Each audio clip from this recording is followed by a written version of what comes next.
노후를 다시 살다. 해와는 이렇게 말하려 했었다. 나는 생각했지. 처음부터 우리들은 인연이 아니었던 거야. 그 말은 선우 너도 무슨 뜻인지 알고 있겠지?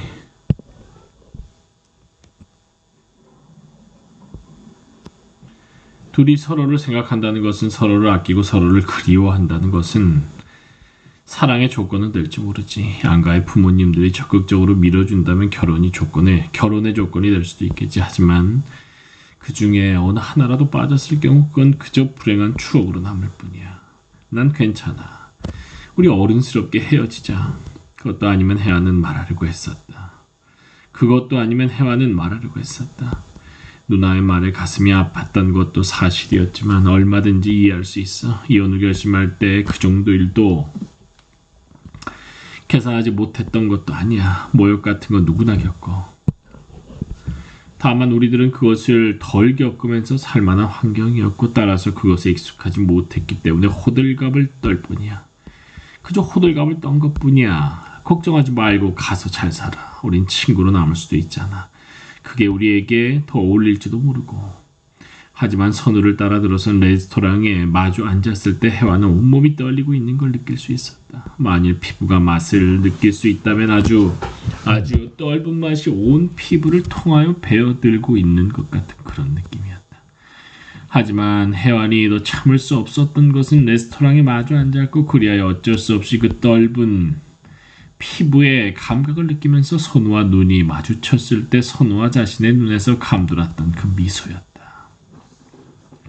해완은 재빨리 마주치는 시선을 피하면서 시험을 보러 들어선 것처럼 기차 안에서 정리했던 자신의 감정을 다시 한번 점검했다. 한치라도 벗어나게 하고 싶지 않았다. 제발 이제 아주 무감각하게 자신을 만들어 달라고 기차 안에서 내내 두 손을 꼭 부여잡고 기도까지 한 터였다. 더 이상은 그런 감정의 물결 속에 빠져들고 싶지 않았다. 녹슨 패선의 물결이 부딪히듯 그저 무심히 어려운 시간들을 넘기고 싶었다. 그러나 지금 마주 앉은 선우의 눈에 비치는 저 미소는 무엇인가? 그것은 그리움이었고 그저 마주 앉은 사람의 가슴 속에 투사될 수밖에 없는 따뜻함이었다. 해와는 바람 부는 레스토랑 밖의 거리를 묵묵히 바라보았다. 평소에 레스토랑 같은 곳에는 가지 않던 선우가 리로 자신을 끌고 온 것부터가 심상치 않았다. 그래서 둘은 역에서 실랑이를 벌였다. 해완 쪽은 어머니가 싸준 무거운 보따리를 들고 사람들이 왁자왁자 오가는 그 서울역 광장에서 선우와 이야기를 끝내고 싶었다. 그 편이 어떤 감상도 스며들지 않을 것이기 때문이었다. 비닐로 지붕을 이은 포장마차에서 아주머니들이 시뻘건 고춧가루에 버무린 떡볶이를 뒤적이고 피곤한 여행자들이 순대에 막소주로 허기를 달래는 그런 곳이 이별의 장소로서 가장 어울릴 것 같았기 때문이었다. 하지만 선우는 해완의 짐을 빼앗아 들었다. 그는 의외로 강경했다. 내 말은 이야기를 하자는 거야. 이런 곳에서는 팔짱 끼고 헤헤 호호 웃으며 연애를 하던가 아니면 싸움을 할 수밖에 없어. 웨이터가 식탐만큼 큰 메뉴판을 선우에게 가져다 펼쳐놓았다. 선우는 마치 오랜만에 외식이라도 하러 나온 신혼부부처럼 해완의 의향을 이것저것 물어보며 주문을 했다. 웨이터가 사라지자 선우가 한참 해완을 바라보다가 입을 열었다. 배고프지? 그녀가 어이없다는 시선으로 선우를 바라보았다. 선우는 담뱃갑을 꺼내면서 한 대를 내밀었다. 해완은 묵묵히 그것을 받았다. 불까지 붙여주고 나서 선우는 다시 말했다. 생각해보니까 너한테 이런 음식을 사준 일이 한 번도 없었어. 물론 내 체질에 맞지도 않는 곳이긴 하지만 넌 좋아했잖아. 너무 내 생각만 했던 것 같다. 어떠니? 나 반성 많이 했지? 선우는 소년처럼 웃었다. 첫 데이트를 나온 소년이 소녀 앞에서 뻐기는 것처럼 수줍음도 눈가에 어렸다. 해완은 문득 선우를 사랑했었다는 생각을 했다. 남편과 헤어지고 혼자서 이를 악물고 있었을 때 선우가 곁에 있었다. 마치 그렇게 이를 악물지 않아도 세상은 따뜻한 곳이라고 말해주는 것처럼 선우는 해완의 상처를 조금씩 아물게 도와주었다. 남편의 결혼 소식을 전해주고 그리고 갑자기 울음을 터뜨린 해완을 처음 안아주었을 때 해완은 선우가 입고 있었던 그 커피색 부인에게 촉감까지 기억하고 있었다. 그것을 기억할 수 있었던 것은 어쩌면 너무도 오랜만에 한 인간에게 따뜻함을 느꼈기 때문이었다. 그리고 그의 품이 따뜻했었고 따뜻하다는 이유만으로 해완은 더 이상 슬퍼만 하지 않아도 좋았던 것이었다. 그렇다. 그리고 언제나 선우가 있었다. 글이 잘 써지지 않을 때, 까닭없이 우울할 때, 공연히 내리는 비를 탓하며 전화를 하면 선우는 달려나와 이렇게 말했다. 그럼 오늘은 나하고 소주를 마시자. 그러면 무언가 떠오를 거야. 떠오르지 않아도 좋잖아. 이렇게 좋은 친구하고 맛있는 안주도 먹고. 그러면 혜화는 깔깔거리며 선우 앞에서 이야기를 조잘거렸다. 친구들 이야기, 문단에 떠도는 갖가지 에피소드들, 그것이 그가 설사 이미 알고 있었던 것이었다 하더라도 선우는 혜완과 함께 웃어주었다. 관계가 악화된 것은 결혼 이야기가 나온 후였다. 그것은 갑자기 혜완의 가슴속에 두려움으로 다가왔다. 그 봄날 선우가 이상한 밥집에 떠들썩한 분위기 속에서 청혼을 한 후 혜완은 갑자기 선우가 낯설어진 것이었다. 생각해보면 남편이라는 이름이 두려웠는지도 모른다. 아내라는 이름의 자리, 혹은 어머니라는 이름의 자리, 며느리라는 이름의 자리, 두려웠던 것은 선우가 아니라 그렇게 여러 이름으로 점수 매겨진 그 자리들이었다. 아니, 그 자리들 때문이 아니라 선우와는 상관없이 저질러졌던 어떤 기억들. 부모님들 안녕하시지. 선우가 침묵하고 있는 혜완 쪽으로 몸을 기울여 탁자에 팔꿈치를 꿰고 물었다. 혜완은 마른 입술을 축였다. 그걸 물어보려고 당당하게 만나자고 했니? 생각보다 말이 더 퉁명스럽게 튀어나왔다. 선우가 마치 자신의 인내심을 시험하겠다고 결심이나 한 사람처럼 잠시 굳어졌던 얼굴을 펴고 가만히 웃었다. 그때 웨이터가 수프 접시를 날라왔다. 둘은 어색한 대화를 그치고 각자의 자리에서 웨이터가 날라다주는 수프 접시만 바라보고 있었다. 전혀 시장기가 통하지 않았지만 혜아는 후추병을 들어 그것을 조금 치고 수프를 먹기 시작했다. 어떤 출판사 사람들한테 물어봤어. 어떤 레스토랑이 제일 분위기를 내기에 괜찮느냐고. 그랬더니 여기를 가르쳐주는 거야. 근데 별로다. 선우가 건물 5층에 자리 잡아서 동숭동 대학로가 훤히 내려다 보이는 화려한 레스토랑을 둘러보며 말했다. 그랜드 피아노 앞에 긴 드레스를 입은 여자가 막 자리에 앉고 있었다. 그 여자는 피아노 앞에서 잠시 숨을 멈추더니 그 손을 건반에 올려놓았고 이윽고 천천히 피아노를 치기 시작했다.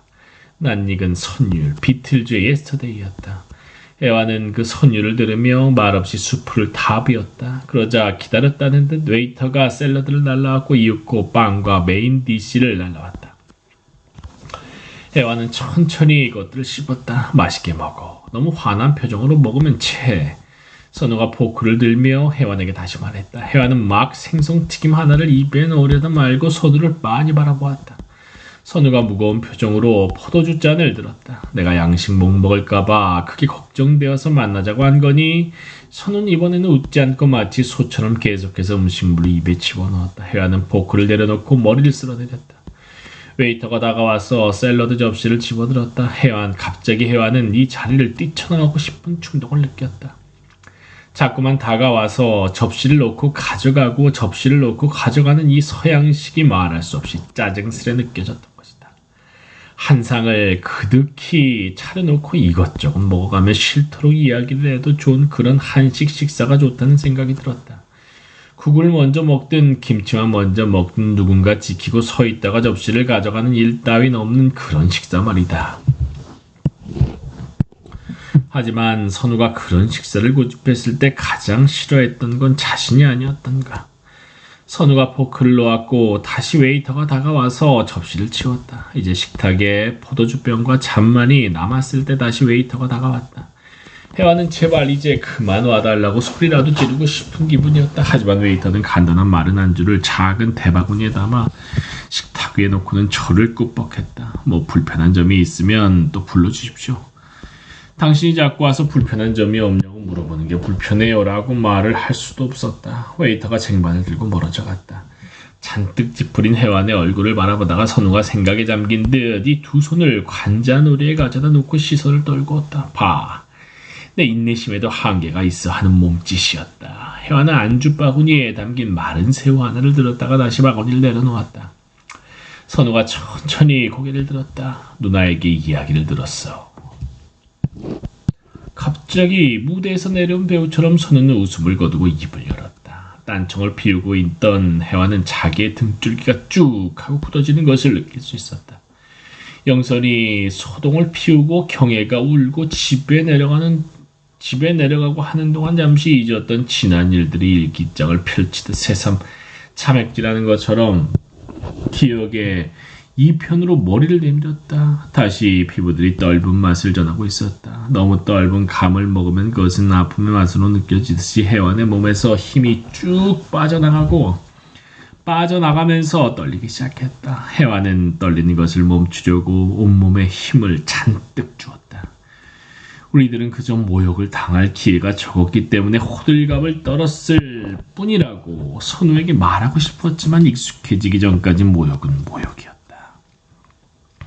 그리고 떨림은 떨림이었다. 그리고 언제면 대체 모욕에 익숙해질 것인지 혜완도 알 수가 없었다. 누나도 본래 그렇게 나쁜 사람은 아니야. 널 만나고 와서 후회가 됐던 모양이야. 차맥질하듯 머리를 내미는 것은 단지 기억만이 아니었다. 그의 누이가 그녀를 만나 이야기한 내용이 아니라 그때의 감정과 그 이후의 감정까지 갑자기 혜완에게 생생하게 다가왔다. 그제서야 혜완은 자신이 그 여선생이라는 여자의 존재를 애써 무시하고 있다는 것을 깨달았다. 그것을 끝내 묻지 않은 것은 자신의 마지막 자존심 때문이라고 생각하고 있었다. 인생은 결코 자존심이나 고상한 분위기가 아니라는 걸 알아버렸으면서 혜완은 버티고 있었던 것이다.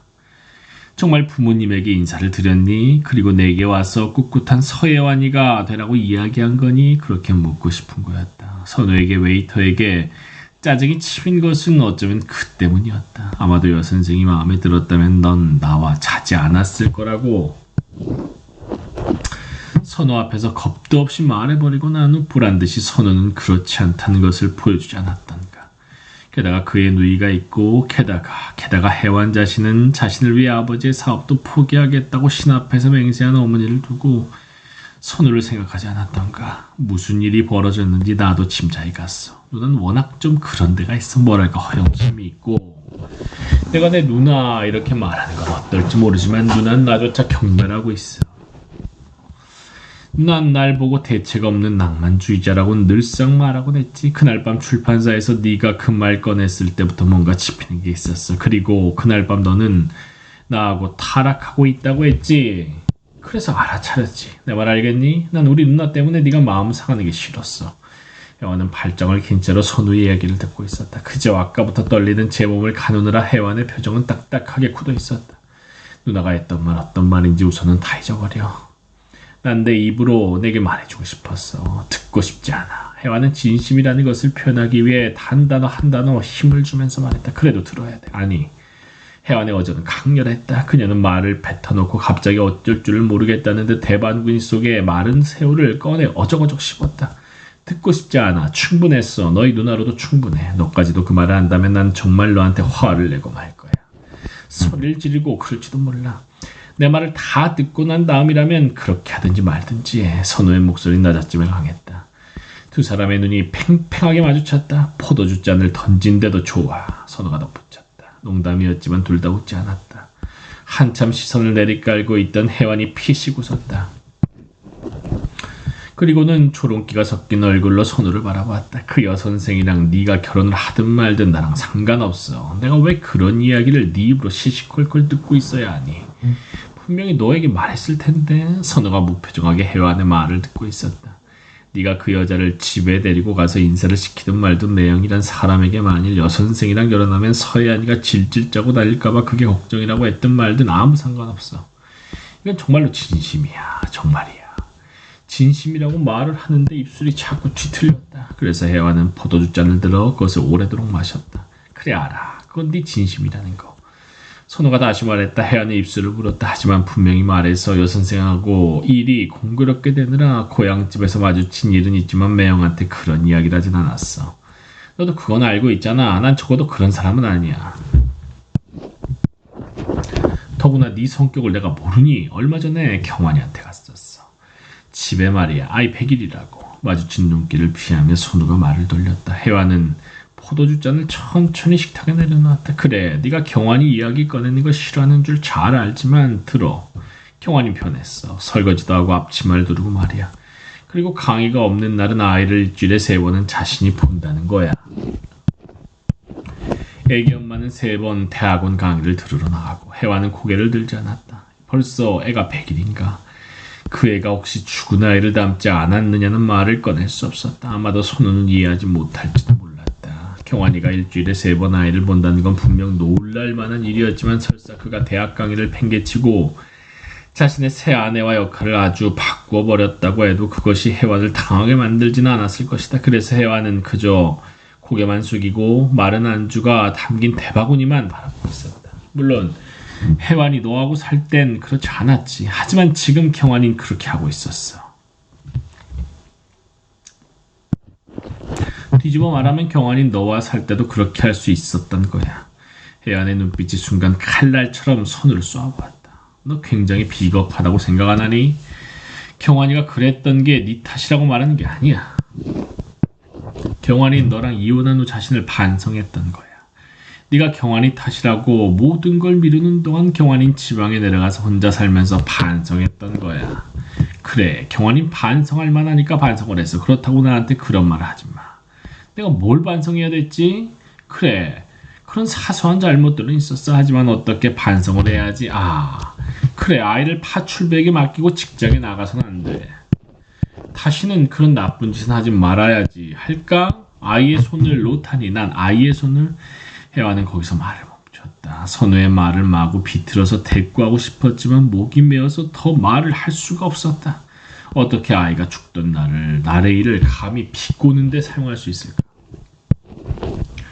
선우와의 대화의 끝은 언제나 이런 식이었다. 옛 이야기를 꺼내면 언제나 목이 먼저 메어버렸다. 그런 면에서 선우는 비겁했다. 선우는 언제나 혜완이 그 마지막에 가서 목이 메인다는 걸 알면서 언제나 그 이야기를 시작하는 것이었다. 선우가 길게 한숨을 내쉬었다. 하지만 혜완이 너는 이미 그에게 다시 시작할 수 있는 기회를 빼앗았어. 그는 그 반성의 결과를 새 아내에게 적용할 수밖에 없었어. 만일 경환이가 지금의 아내를 먼저 만났더라면 아마도 그녀가 그 고통을 겪었을지도 모르지만 말이야. 내 말은 인간은 머리보다 언제나 몸의 습관을 따른다는 거야. 내가 여선생을 택하고 싶었던 것도 그런 이유였어. 비겁한 자식. 선우가 말을 하다 말고 빤히 혜완을 바라다 보았다. 비겁한 자식. 네가 그 여선생을 택하는데 나하고 경환이 이야기가 왜 들어가니? 이럴 의도가 아니었는데 혜완은 말을 뱉어버렸고 그걸 의식하자 꾸역꾸역 목은 더 메어왔다.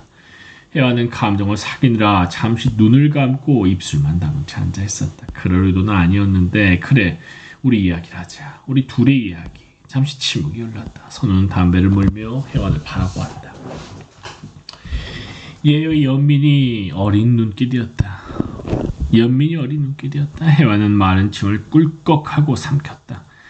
차라리 바람이 부는 사람이 왁자왁자한 역 광장에서 헤어지고 말 것을 아는 생각이 다시 한번 그녀의 머리를 스쳤다. 아니, 그 전에 고향집에서 그에게 열차 시각을 가르쳐주지 말았어야 했다. 아니, 그 전에 그를 절대로 사랑하지 말았어야 했다. 아니, 그 전에 대체 30년 동안을 살면서 왜 그렇게 후회할 일들을 많이 저질렀을까? 그리고 어쩌면 그들은 하나같이 돌이킬 수도 없는 일이었을까? 혜완은 생각을 정리하고 싶어서 담배를 불었다. 선우가 다시 담뱃불을 붙여주었다. 혜완은 담배를 한 번 빠르면서 문득 모든 것이 끝나고 있다는 것을 깨달았다. 또한 자신이 이제껏 살아온 어느 때보다도 선우를 원하고 있음을 깨달았다. 하지만 선우는 떠나려고 하고 있는 것이었다. 혜완은 갓잡이 걷잡을 수 없이 눈시울이 뜨거워지는 것을 느꼈다. 사람은 언제나 마지막 순간에 깨닫는 것이다. 혜완은 붉어진 눈시울 그대로 선우를 바라보았다. 선우가 혜완의 눈물 앞에서 당황하고 있는 모습이었다. 물어보고 싶은 말이 있었어. 말해. 혜완은 입술만 달싹거리고 있었다. 갑자기 막막했다. 물어보고 싶었던 건 이런 말이었다. 넌 정말 내가 상처 입을까봐 결혼을 망설였니?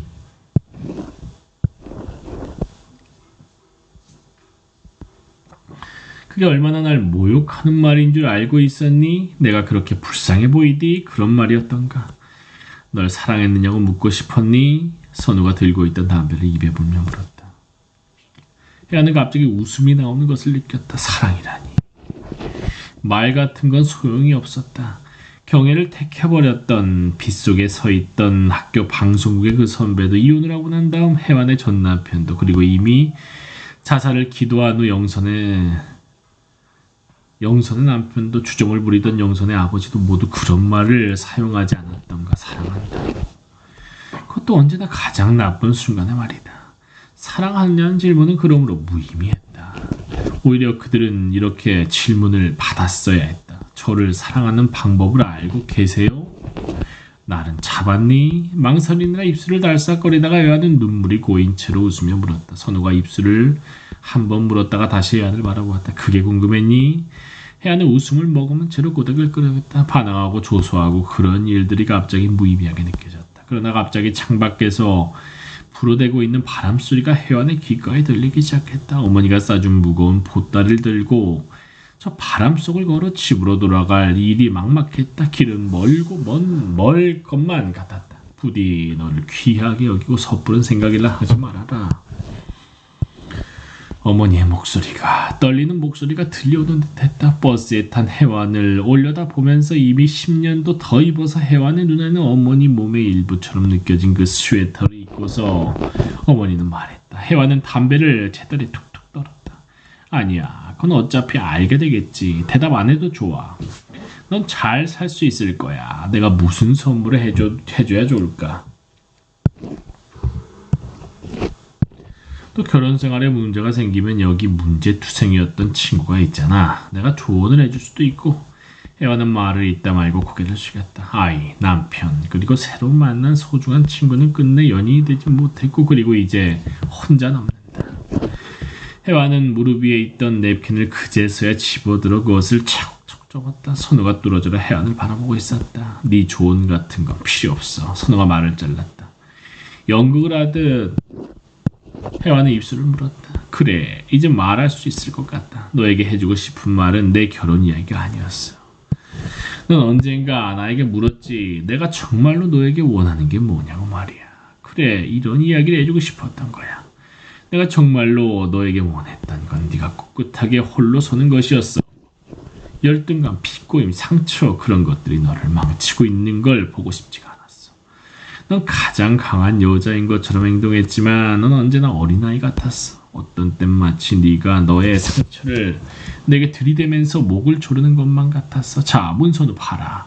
이래도 네가 날 좋아할래? 이래도 이렇게 나쁜 짓을 해도 처음엔 네가 사랑을 확인받고 싶어하는 줄 알았어. 참으려고 애를 썼지. 그 다음엔 너의 상처 때문인 줄 알았어. 그래도 이해하려고 애를 썼지. 하지만 어느 순간 난 알았어. 넌 내게 기대고 싶었던 거야. 어떤 사람도 믿을 수가 없다고 내게 소리를 질러가면서 넌 내 옷자락을 붙들고 있었던 거야. 혜완의 턱이 선우를 향해 재빠르게 치켜졌다. 선우는 커다란 결심이라도 한 듯 재빠르게 말을 이어나갔다. 네가 언젠가 말했지. 우리 어머니들은 딸들에게는 어머니 같은 사람은 되지 말라고 하고 가르치고 아들에게는 어머니 같은 여자를 얻어라 하고 가르쳤다고.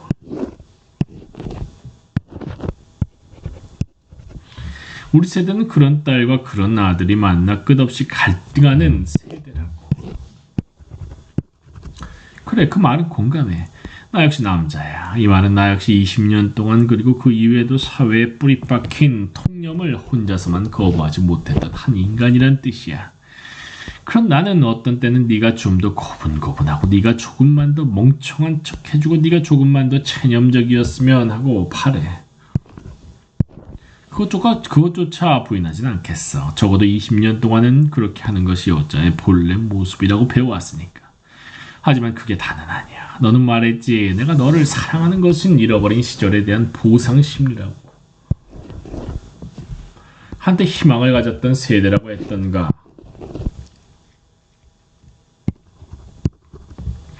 그래, 그것도 인정해. 하지만 그것도 다는 아니야. 이 세상에 전적으로 그것이 다인 그런 이유는 없어.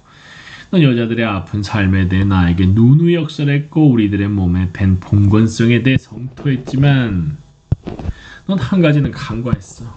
그건 바로 그런 점이야. 그렇게 불완전한 여자와 남자가 만나서 애쓰지 않으면 문제는 남을 수밖에 없다는 거. 넌 그걸 잊었었어. 넌 남자가 호련히 여성 해방의 깃발을 들고 나타나주길 바랬던 거야. 그게 너의 함정이었어. 그건 신데렐라의 왕자님이 유리 구두 대신 깃발을 들고 나타나는 것과 다르지 않아. 그래서 내가 그 깃발을 쭈뼛거리며 들까 말까 망설였을 때 너는 그 깃발을 들고 망설이는 나의 손을 같이 잡아주는 대신 날 비난하기 시작했다. 너 역시 왕자님을 기다렸던 거야.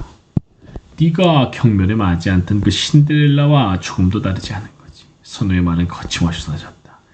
듣고 있던 혜완이 잠시 멍한 표정으로 선우를 바라보았다. 참 말도 잘하는구나. 언제 그렇게 여성학 공부를 했니? 혜완이 픽하고 웃었다. 선우가 혜완에게서 시선을 떨구었다. 제발 좀 피아냥거리지 않을 수 없니? 그게 얼마나 못난 인간들이 하는 짓인 줄 아니?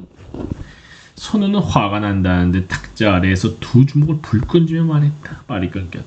이런 식으로 마치 어린 연인들이 사랑 싸움하듯 다툼을 하려고 나온 자리는 분명히 아니었다. 혜완은 이마에 한 손을 가져다 대었다. 분명히 말할게. 나 너와 결혼하자는 말 취소하겠어. 선우는 또박또박 말했다. 누군가에게 문 밖으로 떼밀리고 있으면서 설마 하다가 빗장을 지르는 소리를 들은 것처럼 혜완은 이마에 손을 얹은 채로 굳어졌다.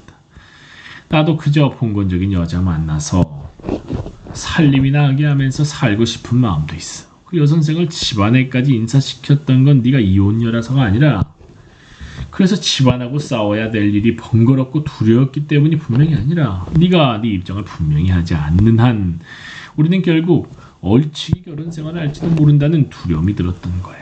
내가 사랑했던 씩씩하고 꿋꿋했던 서혜완이는 어느 날 갑자기 두눅든 채로 내게 기대기 시작했어.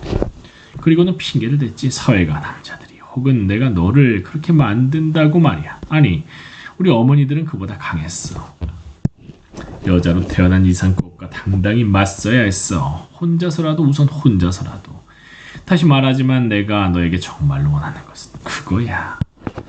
선우는 말을 마치고 잔을 들었다. 내가 너한테 기댔다고? 혜완이 그 자세에서 얼굴만 들면서 미간을 잔뜩 좁히면서 되물었다. 얼마 전에 정신과 의사를 아는 친구놈을 찾아갔어. 참 나도 미쳤지. 오죽하면 널 알고 싶어서 정신과 의사를 다 찾아갔겠니. 술 마시면서 이런저런 이야기를 했지. 영선이의 자살 이야기도 생각나고 그 친구놈 재미있는 말을 하더구나. 우리나라 여자들, 특히 아버지가 집안에서 권위주의가 나오는 횡포를 부릴 경우 대부분의 딸들이 자라서 남자들에게 지독한 불신감을 갖는다는 거야.